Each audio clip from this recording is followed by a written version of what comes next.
따라합시다. 하나님, 제게 은혜가 꼭 필요합니다. 은혜를 가득 부어주세요. 옆 사람 보고 축복해 주세요. 은혜 충만 받으십시오. 아멘. 남한과 북한 38선을 중심으로 갈라져 있습니다만 참 사는 게 천지 차이인 것 같아요. 사실 처음에 갈라졌을 때만 해도요, 북한이 훨씬 잘 살았습니다. 소득이 훨씬 높았어요. 공장이 그곳에 다 있었고. 실은 뭐 자원 같은 것만 따져도요, 남한엔 자원이 없어요. 희한하게도 북한에 다 몰렸어요. 희토류 같은 것들, 희귀 광물 같은 것들. 북한에 다 몰렸어요. 그럼에도 불구하고 이 북한은 세계에서 가장 가난한 나라로 전락을 해버렸습니다. 너무나 많은 사람들이 굶주림에 시달립니다. 근데 제가 볼 때요, 이 가난이라는 것 이상으로 큰 문제가 뭐냐면요, 자유가 없다는 겁니다. 예를 들어서 북한은 이동의 자유가 없어요. 여러분 지금 예배를 마치고 부산 가고 싶으면 다 갈 수 있어요. 대구 가시려면 다 갈 수 있어요. 광주, 목포 뭐 다 갈 수 있어요. 제주도도 갈 수 있어요. 지방에 사는 사람들이 서울 구경하고 싶다, 다 올 수 있어요.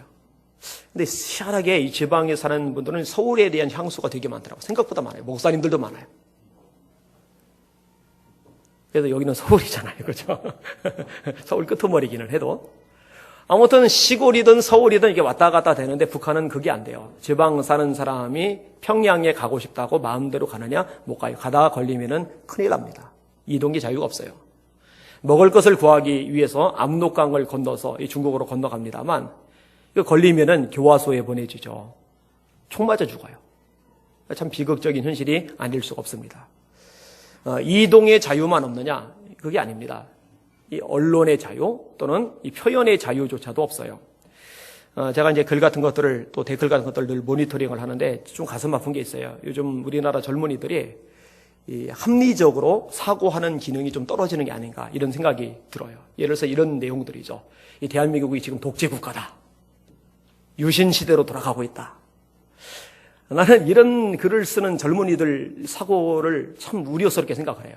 여러분 지금이 정말 독재 국가면은요, 그런 글 쓰면 벌써 잡혀갑니다. 그런 글을 쓸 수 있다는 것 자체가 사실은 독재 국가가 아니죠.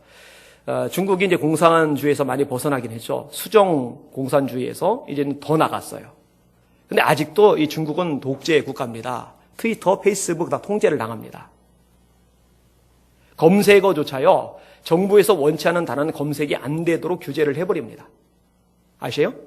그리고 거기는 공산당 외에 다른 당들이 용납이 되질 않아요. 그냥 다 눌러 죽입니다. 그런 게 이제 독재국가죠. 근데 우리나라 뭐 독재국가라는 사람 있어요. 하고 싶은 말 다 하잖아요. 대통령에게든, 뭐 장관에게든, 뭐 종교인에게든, 뭐 사회 지도층에게든, 뭐 경제인에게든 할 말 다 하잖아요. 근데 이 가까운 북한만 해도요, 이런 것들 자체가 불가능합니다.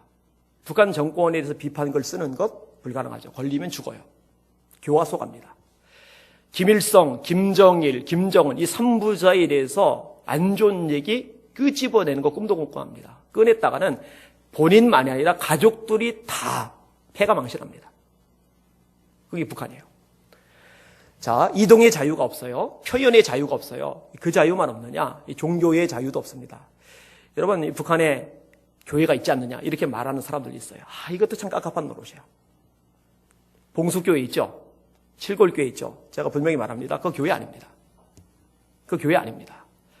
조그련, 북한에도 조선 그리스도 뭐 연맹 이런 것들이 있지 않느냐? 그래서 뭐 교류를 하고 이거 다 사기입니다. 거짓말입니다. BBC 방송인가에서 영국 방송이죠. 북한에 있는 교회 전도사하고 인터뷰를 한 장면. 언제 교인들에게 한번 보여주고 싶어요. 예수님께서 살아나셨는데 부활하셨다고 그러는데 그거 믿느냐고 그랬더니 그럼 전도사님이 뭐라고 해야 돼요? 아멘 이래야 되잖아요. 사람이 죽으면 끝이지 어떻게 다시 삽니까? 예수님 부활 얘기를 하는데 그거 전도사 맞아요? 안 맞아요? 그거 전도사 아니에요. 뭘 믿느냐고 그러면은 어버이 수령님을 믿습니다. 하나님 아니에요. 하나님 자리에 김일성이 앉아 있어요. 신앙의 자유 없어요. 근데 속아 넘어가요. 돈 많이 버렸어요. 그 버준 돈이 교회에 쓰여집니까? 성도들에게로 갑니까? 아니요. 성도들은 고문당해요. 성도들은 죽어가요. 정권으로 다 들어가는 돈이에요. 쓰잘데없는 짓들을 정말 많이 해요. 가슴 아픈 일입니다. 사랑하는 여러분, 여러분들이 이 남한 대한민국에 사는 것을 감사하게 생각하시길 바랍니다. 여러분 정말 감사하셔야 돼요. 제가 전에도 이야기 끄집어냈습니다만 외국에 살다 온 사람들, 제일 잘 사는 나라에 있는 미국 같은 데 살다 온 사람들조차도 한국이 더 살기 좋대요. 세계 어딜 다녀봐도요, 한국처럼 살기 좋은 나라가 없어요. 한국이 싫으면은 가라고 그래요. 근데 저 북한은요, 그렇게 자유가 없다니까요. 그러니까 여기서 사는 게 얼마나 감사할 일입니까? 내가 조금 더 얘기할게요. 역사 얘기인데, 이승만 대통령에 대해서 공이 있고 과가 있죠. 예를 들어서 장기 집권하는 것, 그건 과예요. 사사오입 같은 거, 과죠. 인해 장막에 둘러싸인 것, 다시 말해 측근들에게 둘러싸여서 정말 국민들, 정말 백성들의 소리를 못 들었던 것들, 후반에 그런 것들 많았어요. 그거 과예요. 그런 과만 있느냐? 잘한 것 분명히 많거든요. 여러분, 재헌국회를 시작하면서 기도로 우리나라 초대 국회를 시작하게 한 인물이 이승만 대통령입니다. 그뿐만 아니고요. 그 당시만 해도 우리나라 지식인의 80%가 사회주의를 지지를 했어요. 그 당시만 해도 미국의 공산주의, 사회주의의 위험성을 파악하지 못한 채 우호적인 자세였어요. 그런데 미국이라는 나라조차도 우호적일 때 공산주의의 위험성을 파악했던 인물이 이승만 대통령입니다. 그리고 미국의 강요들에게 그 위험성을 계속 지적해줬죠. 그리고 우리나라도 사회주의가 아닌 자유민주주의를 국가 기반으로 선택하도록 움직였던 인물이 이승만 대통령입니다. 질문할게요. 이승만 대통령이 자유민주주의가 아니라 사회주의 혹은 공산주의를 우리나라의 기초로 선택했다면 지금 우리나라 어떻게 됐을 것 같아요? 이런 것들을 좀 판단하고 구분을 해야 되는데 생각이 없는 거예요. 역사를 볼 줄 아는 안목이 없는 거예요. 특별히요, 여러분 공산주의, 사회주의는요, 기독교하고 절대로 같이 갈 수 없습니다. 왠지 아세요? 딱 하나만 말씀드릴게요. 이 사회주의는요, 기본적인 사상이 유물론입니다. 하나님의 존재 자체를 인정할 수가 없어요. 마르크스 자체가 이 종교를, 신앙을 인민의 아편이라고 언급을 했어요. 기독교와 이 공산주의는요, 절대로 같이 갈 수가 없어요. 근데 요즘에요, 이거 헷갈리는 사람들이 있어요. 참 안타깝다 생각이 되어집니다. 자, 이제 우리나라 얘기를 좀 더 해볼게요. 자, 그럼 우리나라는 자유민주주의니까 북한에 비해서 분명히 이동의 자유도 있고 표현의 자유도 있고 뭐 종교의 자유도 있고, 그러면 이 대한민국에 사는 사람들은 다 자유롭냐? 사실은 그렇지는 않다는 거죠. 역시 매여 사는 사람들이 많다는 거죠. 어디에 매여 살아요? 죄에 매여 살죠. 타락에 매여 살아요. 여러분, 대한민국, 이 자유 대한민국, 잘 사는 대한민국, 지금 심각한 문제가 있는데 성적으로 너무 부패하고 있다는 거죠. 요즘 혼전 순결에 대해서 무너진 지 오래됐고요. 그리고 남편 놔두고 아내 놔두고 바람 피우는 것이 너무 쉽게 생각되는 문화가 됐고요.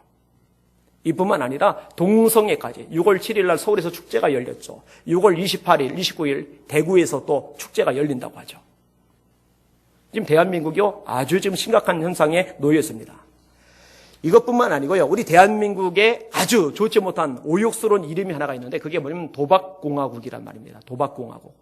지금 이 대한민국이 도박 때문에 몸살을 앓고 있어요. 지금 최근 국민일보가 특집으로 이 도박 문제를 다루고 있는데, 여러분 마사회 알죠? 이 마사회 직원들의 평균 연봉이 얼마인지 아세요? 8천만 원이 넘더라고요. 일개 직원이요, 장관급보다 월급이 더 높아요.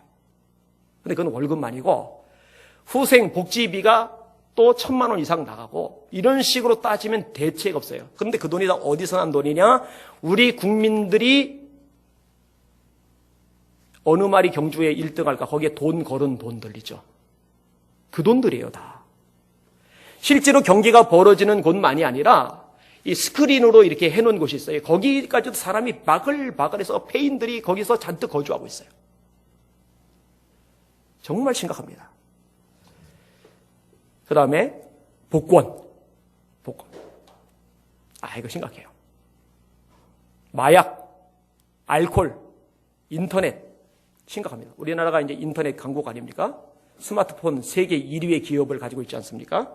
그래서 그런지 이 인터넷 중독자, 스마트폰 중독자들이 굉장히 많아요. 오죽하면 디지털 치매라는 말이 생겨요. 우리나라 사람들 디지털 치매 걸린 사람이 한둘이 아니랍니다. 여러분들 어떤가 한번 점검해 보세요. 하여튼 매인 거 많아요. 특별히 기억할 것이 있는데요. 마귀에 매여 사는 거, 마귀가 끄는 대로 끌려다니는 거, 이거 심각하죠. 마가복음 5장 1절부터 5절까지를 제가 읽어드릴게요. 예수께서 바다 건너편 거라사인의 지방에 이르러 배에서 나오심에 그 더러운 귀신 들린 사람이 무덤 사이에서 나와 예수를 만나니라. 그 사람은 무덤 사이에 거처하는데 이제는 아무도 그를 쇠사슬로도 매일 수 없게 되었으니 이는 여러 번 고랑과 쇠사슬에 매였어도 쇠사슬을 끊고 고랑을 깨뜨렸음이라. 그리하여 아무도 그를 제어할 힘이 없는지라. 밤낮 무덤 사이에서나 산에서나 늘 소리 지르며 돌로 자기의 몸을 해치고 있었더라. 이 귀신에게 묶여있는 사람의 특징이 나오는데 첫 번째 특징은요, 무덤 사이에 거주합니다. 이 주택에 거주해야 되잖아요. 사람들 속에 거주해야 되잖아요. 그러니까 있지 말 곳에 있는 거예요. 가지 말 곳에 가는 거예요. 왜 엉뚱한 곳에 가 있어요? 두 번째 특징은요, 쇠사슬로도 맬 수가 없어요. 통제가 되질 않아요. 여러분, 자아 통제가 안 되는 것은요, 심각한 겁니다. 여러분, 현대인들 자아 통제가 안 됩니다. 미국 같은 나라 툭 하면은 이렇게 총기 난사가 일어나죠. 게다가 참 가슴 아픈 것은 학교에서 너무 많이 일어나요. 아직 어린 학생들 장래가 창창한 이 젊은 봉우리들이 그 꽃을 피워보기도 전에 총에 맞아 죽는 일들이 너무 많이 발생을 해요. 그러면은 이 총기를 규제를 하면 되잖아요. 근데 규제를 할 수가 없는 게 이 총기 쪽 로비스트들이 정치권을 압박하니까, 정치인들에게 돈을 대주니까, 이거 돈 받아 처먹은 양반들이 이 법으로 규제를 못하는 거예요. 여러분, 우리 대한민국이 총기 자유화가 안 된 것을 진짜 감사하게 생각하셔야 됩니다. 제가 장담컨대 대한민국이 총기 자유화되면은요, 미국 저리 가라는 겁니다. 이 묻지마 살인, 칼 가지고 막 휘둘리고, 막 몽둥이 휘둘리고, 돌 가지고 휘둘리고, 또 집어던지고, 이거 총으로 해보세요. 칼은 가야지만 되지만 총은 떨어져 있어도 마구 쏘면은 많은 사람들이 살상을 당하잖아요. 근데 통제가 안 되는 사람 많아요. 자, 귀신 들린 사람 세 번째 특징이 늘 소리 지르는 것. 통제 안 되는 것하고 연결이 됩니다만 감정 제어에 문제가 생기는 겁니다. 여러분, 사람이 슬픔 느끼는 거 당연하죠. 우울한 것도 느껴요. 분노도 느껴요. 화가 나는 걸 어떻게 해요, 그죠? 그런데요, 화가 나도 때로 슬퍼도 이 감정이 격동이 돼도 어느 정도 이것을 누르고 추스리고 그것이 사실 건강한 인격이거든요. 근데 이 감정이 한 번 부릴 듯 일어나고 나면은 제어가 안 되는 거예요. 분노가 이 조절이 안 되는 거예요, 막. 용서를 못 하는 거예요. 말세의 징조 중에 하나가 뭐냐면요, 원한을 풀지 않는 겁니다. 한 번 응어리가 맺히고 나면은요, 이것이 계속 가는 거예요. 이 귀신 역사죠, 이것도. 성경은요, 해가 지도록 불을 품지 말아서 마귀가 틈타지 못하게 하라고 되어 있어요. 따라합시다. 해가 지도록 불을 품으면 100% 마귀 역사한다. 예수님 성경 말씀이에요. 이 사람이요, 늘 소리 지르는 거예요. 감정 제어가 안 되는 거예요.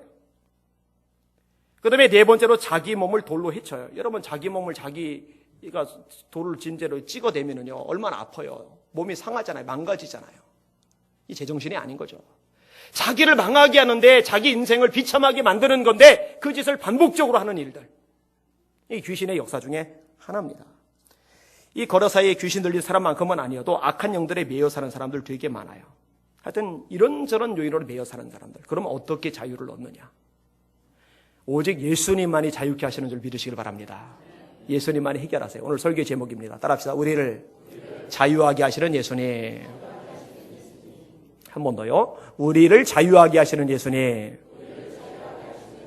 그 예수님의 능력으로 자유하시기를 주님 축원합니다. 아멘. 그렇게 되셔야 돼요. 자, 조금 더 생각을 해보게요. 예수님이 오신 목적들에 대한 얘기가 꽤 많아요. 예를 들어서 인자에 온 것은 섬김을 받으려 함이 아니라 도리어 섬기려 하고 자기 목숨을 많은 사람의 대속물로 주려 함이니라.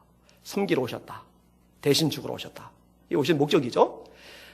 이게 마가복음 10장 45절이고요. 그래서 요한복음 10장 10절에는 인자에 온 것은 양으로 생명을 얻게 하고 더 풍성히 얻게 하려 하는 것이라. 이런 식으로 목적 얘기가 나와요.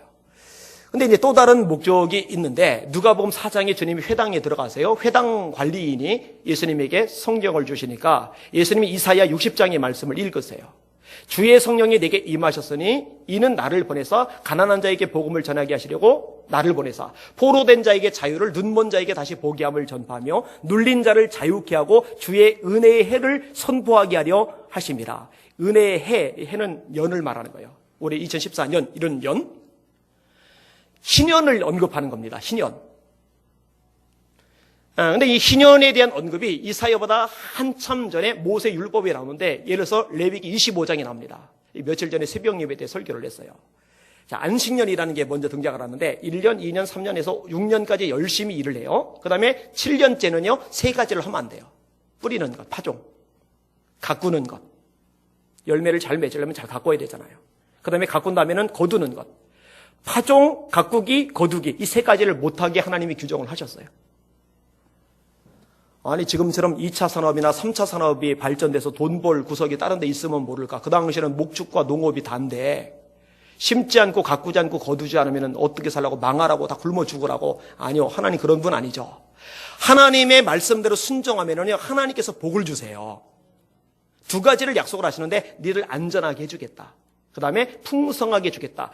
6년째 되는 해에 내가 복을 주어서 7년째 그렇게 안 해도 먹고 살 수 있도록 해주겠다. 할렐루야. 여러분 하나님이 하나님 말씀 순종하는 사람에게 복 주시려면 얼마든지 줄 수 있는 거 믿으시길 바랍니다. 그렇게 말씀하시는 거예요. 자, 그래서 이제 안식년을 지키게 만드는 거예요. 그 다음에 다시 6년째라고 7년째 안식년, 다시 안식년. 이렇게 7번이 반복이 되면 49년째가 7번째 안식년이에요. 근데 이 49년째 안식년을 보내고 나서 그 다음에 50년째 한 해를 더 쉬어요. 그럼 2년을 연속해서 심지 않고 가꾸지 않고 거두지 않아요. 그럼 어떻게 사느냐? 하나님이 주신다는 거예요. 그리고 주셨어요. 그리고 그 신년에 아주 중요한 것이 있는데 뭐냐면은 자유를 공포하는 겁니다. 돈이 없어요. 가난해요. 그래서 내가 나를 팔았어요. 나 종 삼아 주시오. 대신 돈 주시오. 그래서 필요한 데 써요. 먹고 살아요. 근데 어떤 사람은 20년, 어떤 사람은 30년, 어떤 사람은 40년 남았는데 희년까지 20년 남든 30년 남든 10년 남든 희년이 되면은 얄짤없어요. 모두 다 너는 자유. 집에 돌아가.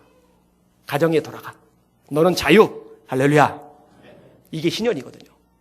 이 희년에 대한 말씀을 주님이 읽으시고 한마디 하시는 거예요. 이 말씀이 오늘날 너에게 응하였느니라. 할렐루야. 자유케 하시는 이 말씀이 예수님을 통해서 성취가 되는 거예요. 그럼 어디서 우리를 자유케 하시느냐? 첫 번째로 질병에서 저와 여러분을 자유하게 하세요. 요한복음 5장에 보니까 베데스다 연못가에 38년간이나 누워있는 병자가 있어요. 긴 병에 효자 없다고 가족들도 친척들도 친구들도 이제 다 떠나갔어요. 혼자만 있어요. 38년이니까. 여기 젊은 청년들 같으면 일생 다 살아도 아직 38년이 안 되잖아요. 그런데 예수님께서 나타나시더니 그 사람 보고 하는 소리예요. 그 돗자리에 매여 있는데, 이 병에 매여 있는데 일어날 수가 없어요. 그런데 그런 사람 보고 하는 소리가, 야! 네 자리를 들고 일어나 걸어라! 그랬더니 이 사람이 일어나는 거예요. 묶여있던 돗자리 둘둘 말아서 옆구리 메고서 왔다 갔다 하는 거예요. 여러분, 예수님께서 질병에서 자유케 하시는 능력을 가지고 계신 거죠. 저가 채찍에 맞음으로 우리가 나음을 입은 날이에요. 자, 또 어디서 우리를 자유하게 하느냐? 귀신에게서 우리를 자유하게. 아까 마가복음 5장 걸어사이 귀신 들린 사람 얘기를 했잖아요. 이 사람에게 들어간 귀신은요, 좀 센 귀신입니다. 여러분, 귀신도 등급이 있습니다. 귀신 쫓아낼 때 보니까요, 어떤 귀신은 쉽게 나가는데 어떤 귀신은 진짜 독하고 센 귀신이 있어요. 그리고 귀신이 세게 들린 사람은요, 힘이 세요. 제가 연합집회 하던 얘기 했잖아요. 그 센 귀신 들렸는데 몸이 뒤로 이렇게 휘어지는데 입에서 거품이 나는데 눈이 하얗게 막 돌아가는데 옆에서 청년들이 배를 누르는데 여럿이서 배를 누르는데 안 눌러지는 거예요. 이게. 여러분, 애가 눌러도 배 눌리면 눌려집니다. 이러고 뒤틀리는데 이 배 누르는데 어떻게 버텨요? 근데 귀신이 세니까 이제 그런 거죠. 센 귀신이 있어요. 여기도 마찬가지예요. 그런데 이 센 귀신이 들렸는데 예수님 앞에 달려와서 간청을 하는 거죠. 우리를 무지하게 두려워버리지 마십시오. 어제 양육을 하다가 이제 재미나는 질문이 나왔어요. 귀신, 마귀에 대해서. 이 존재에 대해서 이제 질문을 하는데, 이게 하나님보다 더 센 거 아니냐고. 아니면 하나님하고 대등해서 이게 맞서 싸우는 거 아니냐고. 그래서 이제 성경 공부가 필요해요. 말씀이 필요해요. 이 마귀에 대해서, 귀신의 세력에 대해서 두 가지를 다 조심해야 되는데, 하나는 너무 과소평가하는 거. 귀신은 아무것도 아니야. 이거 안 돼요. 지혜롭습니다. 간교합니다. 우리를 넘어뜨리려고 머리를 잘 써요. 사람 통해, 환경 통해, 사건 통해, 우리 감정 통해서 우리를요, 믿음과 상관없이 살게 만들려고 잘 움직여요. 교활하게. 근데 반면에 너무 과대평가해도 안 돼요. 여러분, 귀신이 힘이 있고 지혜도 있고 능력도 있지만 우리 안에 계신 예수님이 더 크고 더 강하심을 믿으시길 바랍니다. 주께서 지키심에 악한 자가 건드리지 못한다. 이게 성경 말씀이거든요. 예수의 이름 앞에 귀신이 제압당하는 줄 믿으시길 바랍니다. 하나님이 어느 정도 허용하신 범위 내에서 머물다가 결국 마지막 때 무적행 속에 들어갈 심판을 받을 존재가 마귀와 그 하수인들, 귀신들이거든요. 다시 원점으로 돌아서 이 귀신 들린 사람이 예수님 보고 그러는 거예요. 무적에게 들여버리지 마세요. 차라리 저 돼지떼에 들어가게 해주세요. 그럼 그래라. 그랬더니 이 귀신들이 떼거지로 나와서 돼지떼에게 들어갔는데 2,000마리나 되는 돼지떼. 얼마나 많습니까? 이게 막 산비탈로 내려 달리더니 막 호수 속에 들어가 몰살을 해버렸어요. 동네 사람들이 놀래가지고 막 잔뜩 모여들었는데 보니까 쇠사슬도 끊어버리고서 무덤 사이에 거하면서 늘 소리 지르면서 지나간 사람을 해코지하던 그 사람이 옷을 입고 있는 거예요. 정신이 돌아온 거예요. 예수님의 발치에 앉아서 말씀을 듣고 있는 거예요. 예수님이 자유케 하시는 거예요. 자, 예수님이 자유케 하시는 거. 특별히 어디에서 자유케 하시느냐? 죄에서 저와 여러분을 자유케 하시는 줄 믿으시길 바랍니다. 여러분, 예수님 말씀드리려고 사람들이 집안에 모였어요. 아마 예수님이 벽 쪽에 앉으셨던 것 같아요. 그리고 앞쪽에 이제 싹 앉은 거죠. 그 다음에 보고 싶은데 못 들어온 사람들, 이 마당에 서가지고 빼곡하게 기웃기웃거리면서 예수님의 음성 들으려고 뭐 이러고 있어요. 이때 네 사람이 자기 친구를 들것에 싣고서 오죠. 그 친구는 중풍병이 걸려서 스스로의 발로 못 와요. 근데 와서 봤더니 이 지경인 거예요. 들어갈 길이 없어요. 뚫고 들어갈 방법이 없어요. 포기하지 않고 들것을 끙끙대며 지붕으로 끌어올리죠. 그리고 뜯어내죠. 지금 대한민국의 집 구조라면 어림없는 짓이죠. 콘크리트인데 손톱만 날아가지 뚜껑 열 방법이 없어요. 근데 그 당시에 집들은 걷어낼 수 있거든요. 예수님이 끝에 앉아 계시고 사람들 앉아 있고, 그런데 위에서 막 소리가 들리더니 부스럭부스럭 막 가루가 쏟아지고 막 먼지가 쏟아지고 막 난리도 아니죠. 그러더니 뭐가 내려오는 거예요. 이렇게 커다란 게. 그러니까 사람 하나가 누워 있어요. 예수님께서 이렇게 말씀하십니다. 소자야, 내 죄 사함을 받았느니라. 그랬더니 난리가 벌어졌어요. 아니, 참남하다. 신성모독이다. 하나님만이 죄를 사하는데 지가 뭔데 죄 사함 받았다고 하느냐. 예수님이 아시죠? 물으세요. 네 죄 사함을 받았느니라 하는 말하고 일어나라 라는 말하고 어느 게 더 쉽겠느냐. 그러나 인자가 죄 사는 권세가 있는 줄 알게 하리라. 여러분, 예수님에게 죄 사는 권세가 있는 거 믿으시죠? 예수님이 오기 전에 이사야가 예언한 내용이 그거잖아요. 그가 찔림은 우리의 허물을 인함이요, 그가 상함은 우리의 죄악을 인함이라. 그가 징계를 받음으로 우리가 평화를 누리고 그가 채찍에 맞음으로 우리가 나음을 입었도다. 우리는 다 양 같아서 그릇 행하여 각기 제 길로 갔지만 하나님께서는 우리 무리의 죄악을 그에게 담당시키셨도다. 예수님이 저희 죄를, 여러분의 모든 죄를 대신 짊어지셨음을 믿으시길 바랍니다. 그래서 우리가 죄에서 자유함을 얻을 수가 있는 거예요.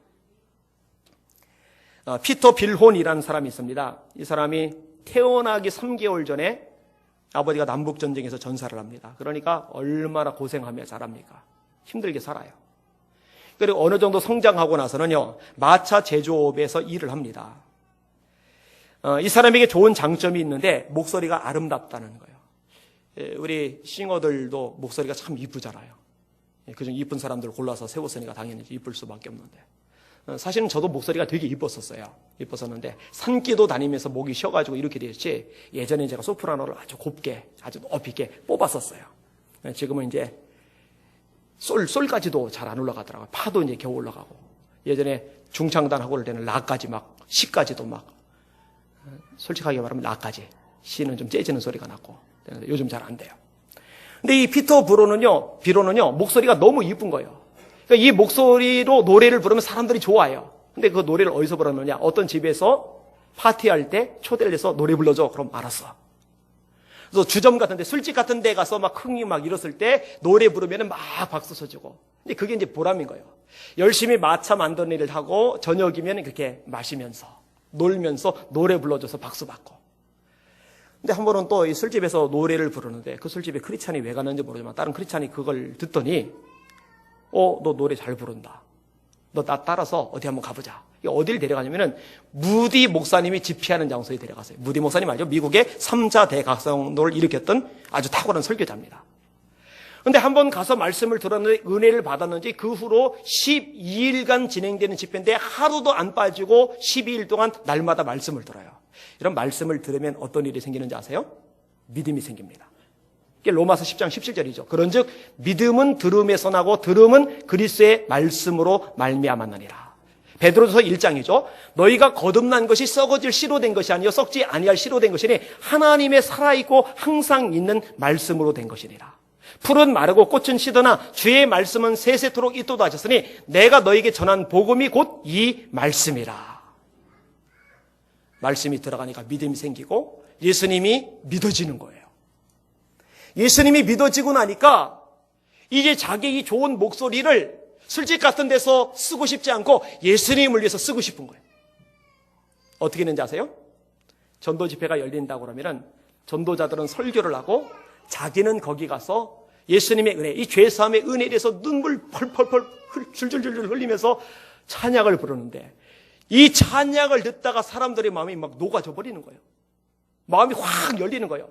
녹아지고 열린 마음에 말씀을 전하니까 예수 믿겠다고 결단하고 구원받는 사람들이 막 불일들이 일어나는 거예요. 할렐루야. 이 사람이 1885년에 자기의 회심, 이 죄사함을 고백하면서 찬송을 썼어요. 곡을 붙였어요. 그게 우리 찬송가에 실려 있습니다. 우리를 죄에서 구하시려 주 예수 십자가 지셨으니 기쁘게 부르세 할렐루야 나 구원 얻었네. 후렴 나같이 찬송하세 찬송하세 주님 나를 구하셨네.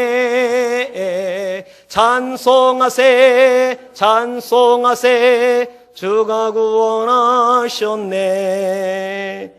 우리를 주께서 구했으니 이전에 행하던 악한 일과 추하고 더러운 모든 죄를 온전히 버렸네. 다같이 찬송하세 찬송하세 주님 나를 구하셨네. 찬송하세 찬송하세 주가 구원하셨네. 나 지금 죄에서 사함받아 거룩한 백성이 되었으니 이 육신 장막을 벗을 때도 겁날 것 없겠네. 다같이 찬송하세 찬송하세 주님 나를 구하셨네. 아멘. 찬송하세 찬송하세 주가 구원하. 찬송하세. 한 번 더 찬송하세 찬송하세 주님 나를 구하셨네. 할렐루야. 찬송하세 찬송하세 주가 구원하셨네. 주님이 저를 여러분을 죄에서 구하셨습니다. 할렐루야. 아멘. 얼마나 감사합니까? 그런데 오늘 본문에 보니까요, 이 자유와 관련해서 우리에게 요구하시는 것이 있어요. 한 가지 굉장히 중요한 것. 뭐냐면 따라합시다. 너희가 내 말에 거해라. 너희가 내 말에 거해라. 너희가 내 말에 거하면 이라고 되어 있죠. 예수님의 말씀에 우리가 거하기를 원하는 겁니다. 이 거한다라는 건 머물러 있는 거죠. 말씀대로 살아가는 걸 말합니다. 여러분, 예수님이 저와 여러분에게 가지고 있는 최고의 관심사가 뭐냐면요, 주님의 말씀대로 우리가 살아가는 거예요. 요한복음 14장 21절에 예수님이 이렇게 말씀하십니다. 나의 계명을 가지고 지키는 자라야 나를 사랑하는 자니, 나를 사랑하는 자는 나의 아버지께 사랑을 받을 것이요 나도 그를 사랑하여 그에게 나를 나타내리라. 23절에 사람이 나를 사랑하면, 예수님을 사랑하면, 사람이 나를 사랑하면 내 말을 지키리니 내 아버지께서 그를 사랑하실 것이요 우리가 그에게 가서 거처를 그와 함께 하리라. 나를 사랑하지 아니하는 자는 내 말을 지키지 아니하느니라. 여러분, 마태복음 5장, 6장, 7장 산상수훈, 주님의 엑기스 같은 말씀의 결론이 뭡니까? 내 말을 듣고 지키는 자, 내 말을 듣고 지키지 않는 자. 지키는 자는 지혜로운 자, 지키지 않는 사람은 어리석은 자. 바람이 불고 비가 나고 창수가 나는데 지키는 자는 안 무너지고 지키지 않는 자는 무너지고. 이게 주님의 메시지의 결론이었어요. 주님의 말씀을 지켜라. 주님의 말에 거해라. 우리 사랑하는 예수님의 성도들, 주님의 말씀에 거하시길 바랍니다. 근데 여러분, 주님의 말씀을 거하려면 주님의 말씀을 알아야죠. 그래서 제가 수없이 성경 읽으라는 거예요. 말씀 날마다 읽읍시다. 읽으세요. 제발 좀 읽으세요. 여러분, 말씀 듣는 것을 사모하시길 바랍니다. 말씀을 자꾸 들으셔야 돼요. 주일 오전 예배만 나오던 분들 이제 오후 예배도 나오셔요. 오후 예배 나오던 분들 수요 예배 나오고 금요 예배 나오고 이제 새벽 예배도 나와서 말씀을 자꾸 들으면은 그 말씀의 능력이 우리를 붙잡아줘요. 계시록 1장 3절에 보니까 누가 복 있는 사람이냐? 이 예언의 말씀을 읽는 자와 듣는 자들과 지키는 자들이 복이 있나니 때가 가까움이라. 말씀을 읽는 사람 되세요. 말씀을 듣는 사람 되세요. 그리고 그 말씀을 지키는 사람들 되시기를 주님의 이름으로 축원합니다. 이렇게 지킬 때, 주님의 말씀 안에 거할 때 주님 하시는 이야기예요. 너희가 내 말에 거하면 참 내 제자가 되고. 이게 주님이 진짜 제자인 거예요. 예수님은 저를, 여러분을 교인들 되라고 부르신 게 아니에요. 교회 오전에 가서 예배 드리고 그냥 교회만 다니는 교인 되라고 부른 게 아니라 제자 되라고 부르시. 제자 되라고. 근데 누가 제자냐? 주님의 말씀에 거하는 사람이 제자인 거예요. 그렇게만 말씀하세요. 너희가 내 말에 거하면 참 내 제자가 되고 진리를 알지니. 진리를 알게 돼요. 근데 사실 진리는 예수님이죠. 요한복음 14장 6절. 내가 곧 길이요 진리요 생명이니. 요한복음 1장 예수님 안에는 은혜와 진리가 충만하더라. 예수님이 진리세요. 하나님이 진리세요. 그러면은 주님의 말씀에 걸 때 하나님을 아는 거냐? 예, 그런 거예요. 요한복음 4장에 하나님의 말씀 중에 가장 중요한 것이 뭐였죠? 사랑. 첫째는 하나님, 둘째는 이웃. 이 사랑에는 용서가 들어가 있죠. 근데 요한일서 4장에 이렇게 말씀합니다. 사랑하는 자들아, 우리가 서로 사랑하자. 사랑하는 자마다 하나님께로서 나서 하나님을 알고 사랑하지 아니하는 자는 하나님을 알지 못하나니 이는 하나님은 사랑이심이라. 말씀에 거하는 거죠. 사랑하며 사는 거는. 그럼 이 사람은 하나님을 아는 거예요. 오늘 본문의 내용도 마찬가지죠. 너희가 내 말에 거하면 참 내 제자가 되고 진리를 알지니.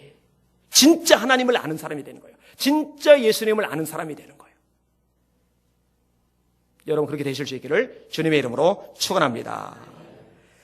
그렇게 될 때 자유하게 되는 거예요. 근데 이제 따지고 들 분이 있을지 모르겠어요. 이렇게. 아니, 자유를 하면 진짜 자유로워야 되는데 말씀대로 살면 말씀에 매이는 거 아니냐고. 어때요? 여러분, 어떻게 생각하세요? 맞아요. 매이는 거 맞아요. 근데 제가 분명히 말씀을 드리는데요. 아무 것에도 어떤 것에도 매이지 않는 자유라는 것은 세상에 존재하지 않습니다. 가장이 나는 자유를 원해. 그래서 자유를 원하는데 직장에 매여 살기도 싫고 처자식에 매여 살기도 싫고 그러면 집은 깨지는 거죠. 그럼 그 사람은 자유롭냐? 아니죠. 다른 것에 또 매이죠. 아들과 딸이, 어린 아들과 딸이, 청소년 10대가 나는 자유를 원해. 아버지의 간섭에서, 엄마의 잔소리에서 난 더 이상 매여 살기 싫어. 자유를 둬! 그러고 집에서 뛰쳐나갔어요. 이 아이가 정말 자유롭게 살까요? 아니죠. 더 흉악한 것들에, 더 추악한 것들에 매여버리죠. 아버지의 품이 싫어서 자유를 찾아서 떠났던 탕자, 자유를 누립니까? 아니죠. 가난에 매이죠. 돼지가 먹는 지엽 열매 따위나 먹죠. 하나님에게서 자유로울 거야. 하나님에게서 나는 벗어날 거야. 내 마음대로, 내 뜻대로, 내 고집대로. 그 마귀에게 매여 사는 겁니다. 미국 미조리주에 한 마을이 세워졌었어요. 예전 얘기입니다. 그 마을 이름이 자유의 마을. 이 자유의 마을 사람들은 자유를 원했어요. 그래서 교회가 들어서는 것을 결사 반대를 했어요. 못 들어갔어요.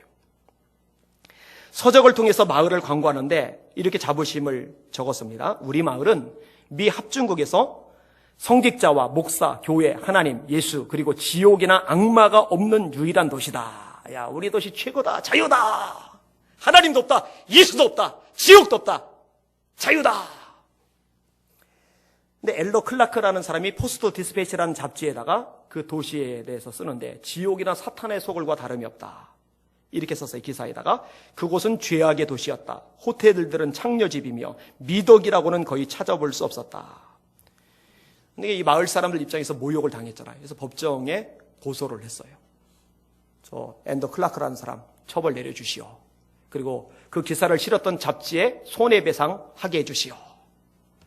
그래서 이제 변호사가 선임이 되었어요. 엘더 클라크 쪽의 변호사 측이 자료를 모아야 되잖아요. 그래서 그 자유의 마을이라는 지역, 미조리 주에 있는 그 지역에 이제 가서 조사를 했는데 몇 주일 후에 열린 법정에서 재판관한테 내놓은 자료가 이렇게 많아요.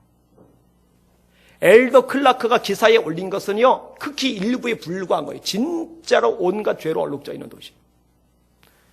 결국 법원에서 엘더 클라크는 무죄 판결을 받고 손해배상권은 소송 비용을 기소자 측에서 그 마을 측에서 다 지불하는 것으로 하고서 취소가 되었어요. 안 매한 것 같은데 완전히 마귀에게 매여버린 거죠. 여러분 예수님의 말씀을 잘 기억하실 필요가 있어요. 마태복음 11장 28절 말씀 되게 좋아하시죠. 따라합시다. 수고하고 무거운 짐진 자들아 다 내게로 오라.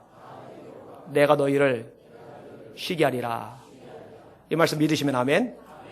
근데 정말로 예수님은 우리의 무거운 짐 다 벗고 쉬게 만드실 수 있어요. 그런데 요 구절만 읽으면 안 됩니다. 그 다음 구절이 있어요. 너희는 내게 나와 나의 멍에를 메고 내게 배우라. 그리하면 너희가 쉼을 얻으리니. 그리하면 너희가 쉼을 얻으리니. 이는 내 짐은 쉽고 내 멍에는 가벼움이니라. 아니 무거워서 힘이 들어서 너무 고통스러워서 벗어나고 싶어서 쉼 때문에 예수님께 왔더니 예수님이 하신 말씀이 내 멍에를 메라. 내 짐을 메라. 아니 맨 것 벗으려고 예수님께 왔더니 메라니 이게 뭔 말인가. 근데 그게 진리예요. 예수님의 것을 맬 때 사실은 진짜 행복해지고 진짜 자유로워져요. 예수님과 떠나서 내 마음대로 내 고집대로 내 기분대로 내 감정대로 내 멋대로 내 주장대로 사는 게 절대로 사람의 마음에 행복을 평안을 주지를 않아요. 기쁨을 주지를 않아요.